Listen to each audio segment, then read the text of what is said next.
This is Mahesh Ravi, and this is the third part of the video series and the last part where we talked about how to build and share a design system using XD. So let's take a look at what we have done so far. So let's go to XD.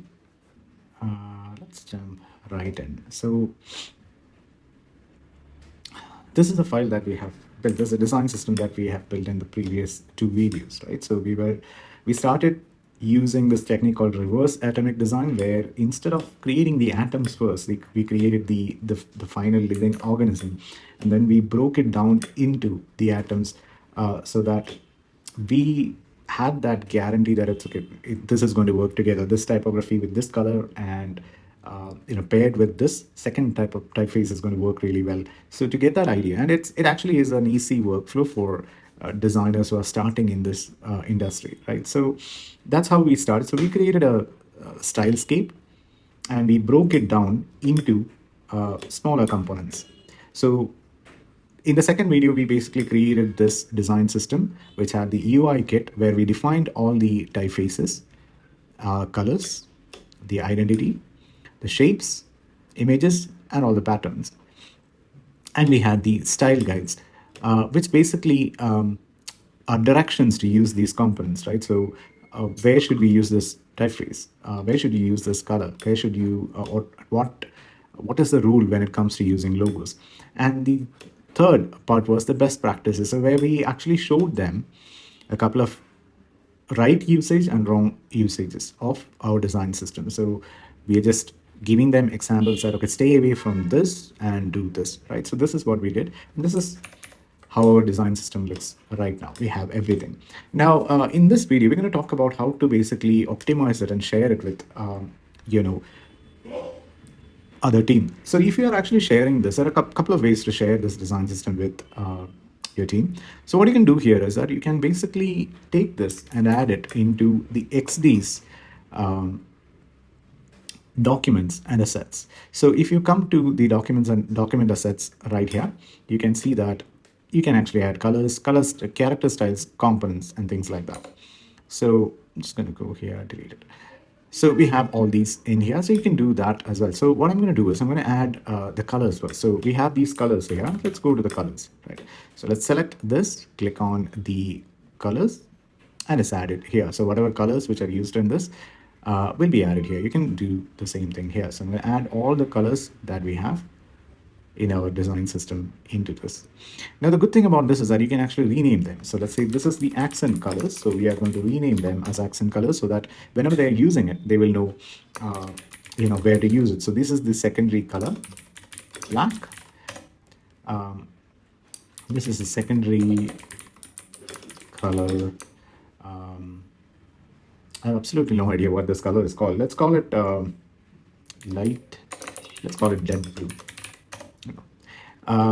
And we have the primary white. So we have renamed all the colors and we have added all of that there. So we have all the colors in our design system here. So that will be there for people when we are sharing this XD file with them. They can just go there and take the colors from there. It's so much easier. Now let's go to our character style. So we have all this primary typeface, second typeface and body typeface. So we'll select this and click on character styles, and that's added there. You can also name this to primary heading, and you can select this, click add, and rename it to secondary heading. And the third one as a body typeface is add it and say that this is the body text. So we have added all the character styles also into the document. Now what we can do is we can come to shapes. So if we have any kind of shapes, it can be logos as well. So if you have a logo that you want to add here, you can just select that and click and add it to the component so that it will be there. You can again name it to the primary logo. Maybe the black version of the logo. You can just click add here and say that black logo. Color logo. So just click here, add it, rename it, stack logo, like that. So you can add this. You can also do something. You can basically select shapes and add it to the component. So all the shapes that you're actually providing to them, you can basically select that and click here, to add it. So, and you can call that, okay, that's an icon here. So this is your second icon that you're creating. You just click add and that shape will go there, right? So that's how you actually share the shapes. There are some other things that you can also do here. So when it comes to, say, patterns, right? So you want to basically share this as a pattern. You can do that as well. So what you can do is you can select the button and make it into a component by clicking on this plus sign. So that becomes a component right now, and it's already added here. So now you can add all the states that you have defined into this. So the default state is this. Now you can click here and add a new state. So you can call it the hover state. And now you can go to the hover state of this and you can change the format here. So you're going to say that for my hover state, this button, there is no fill color, there is just a border, and the text in here is going to be, let's say, sorry, black. So that's basically the hovered state in here. So you have defined the default state and the hovered state, and you have other states as well. You have a clicked state. So click here, click on a new state and call it the clicked state. Now you can select this and change it to the clicked state right here. So what is the fill color that you have used? That's red, and the text color is going to be white here.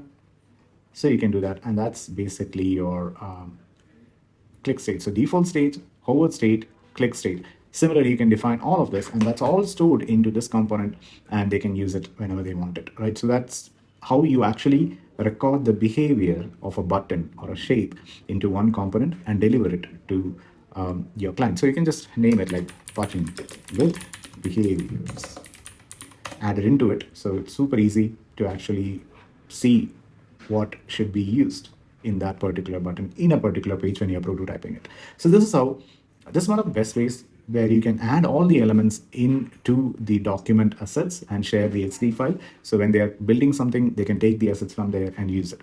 So that's one of the, as I'm saying, it's the best way to share it. Now, there are other older ways of sharing it where you basically take it as an XD file or an Illustrator file or a PSD file, and you are sharing all this document to your client. Now, there is a challenge. So if the client is well equipped with an in-house designer who knows how to operate and work on a design system in XD or AI and all that, then it works. But what if your client is basically the a sole entrepreneur who's working or who's running their household business, right? So they will not have a designer. They might not have the design knowledge to actually open or execute these things. For that, as a designer, you can set them up with a platform where they could easily use and create deliverables. So what we are going to do here, we're going to take a look at a tool, a very simple tool. You already know it. It's Canva, and the branding capabilities that Canva is offering us. So let's jump right into Canva and see what it actually does. So if you go to Canva here, and if you go to this option called brand, now this is only available in a paid version. So you can actually build a brand here, right? So I've already built a brand for the design system in Canva, but if you want to start something, you can click on add new, create a brand kit, and let's say testing, something like that, we'll do that. And you add everything that we did, just like how we added it to the XD brand assets, document assets. The same thing we are going to do here. So we are going to add the brand logo. So click on it and upload the logos that we have from our computer. We don't have any logos. I think we have only one logo. Just upload it there. So the brand logo is uploaded there. Now you can go in here and you can create a color palette. So we already have color palette, so you can copy the hex codes into this and you can create a color palette, or you can just create a custom color palette here. So what we will do is we will create a color palette. Like the primary color is going to be let's say red. So it's being here. The custom color palette is red. We'll add a black. We will also add a white, and we can add the safe colors as well. So let's go here. We'll also add a white to this, and let's add the yellow as well, right? So something similar to the color. It's not exactly the same, but I just want to show you how this works. And then if you come down, you can create another color palette if you want, like a second or a fallback color palette. But this is the main color palette in here. You come down and we can delete any additional color palettes that we have. So we have the logo. They extracted the colors from the logo itself, so we don't want to keep it. I'm going to remove it. So we have one logo, we have these colors. If we have multiple versions of this, we have the black variant and all that, you can keep uploading that here. And we have the brand font selection. So just like what we did there, you just have to choose your heading style. So I'm going to say that Godita is my heading, and I have a subheading. Let's choose something crazy. And I have a body text, which, yeah, that's fine, that works. So we have all of, if you have a typeface which is not there in Canva, you can just click here and upload a new file from your system, a type file, and it will be right there. So we have all the branding designed here. Now what we can do is, it's the best thing here, you can create the branded templates. So what it will do is that it will actually use our resources to create templates for social media. So here, you can basically change the things. So logo is there and colors are there, and you can basically remove the colors that you don't want. Or if you feel that these colors are not working, let me just change it quickly, and you can see a real-time preview of how your branding works. So let's go here and let's choose this, right? And maybe I need a more white. Yeah, cool. So we have selected that and we can click continue. So fonts are actually there. So whatever fonts that we have defined, it is going to show there. And if you come down to templates, you can even choose what kind of style that you want. There is a simple layout, so it will actually choose something very minimal for your brand. You can have playful, you can have super minimal stuff, really interesting, and you have something more modern. This is good. So we have all of this, and then now if you click on something, you can start editing it. So if you click done, this templates will be actually saved into your Canva, and you can actually, as a designer, you can share this Canva profile to your client, and they can start using it by themselves. So maybe an hour of training on how to use Canva and these templates, and that's it. The brand is set up. So this is a very interesting way that your client can start working on it. So they just have to go and click on the file that they want to work with, and then use this template, edit these information, and that's it, right? So it will have that brand consistency, and it's super easy for the client to use. So this is how you can share your design system. So I just explained two ways right now. So you can choose it depending on the kind of work that you have, depending on the client that you have, you can choose whatever works for you. So I hope this helped. So watch the previous two videos to understand how did we actually start building a design system, and then how we were able to share it to the clients, right? I hope this is helpful. Thank you. I'll see you soon with another video. Till then, bye.